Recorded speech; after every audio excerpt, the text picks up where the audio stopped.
Asilimia kubwa ya watu wana madonda moyoni baada ya kujeruhiwa, kuumizwa na wale ambao walionekana kuwa ni marafiki kwao, lakini kumbe sio.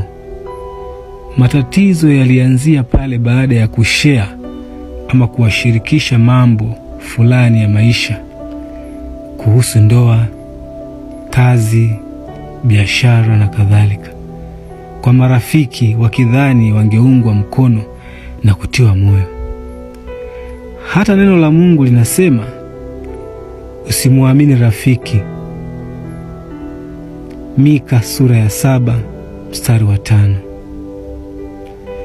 Ni wachache sana katika dunia hii mtu anaweza kufurahia mafanikio ya wengine.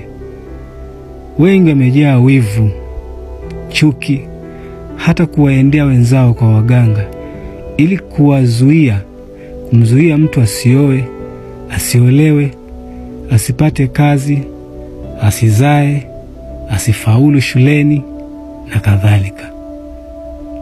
Sikufundishi kuwa na mashaka na watu, bali na kufundisha kwamba ni hatari kueleza mipango yako ya siri zako za kimaisha kwa marafiki.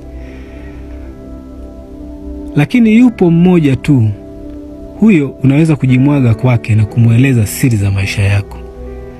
Yeye ni mwaminifu, ni mtunza siri, hata kuumiza, tena atakushauri vema ili ufikie malengo na mafanikio ya maisha. Anaitwa Yesu, mshauri wa ajabu. Atakupa raha kama utamwamini na kumkubali.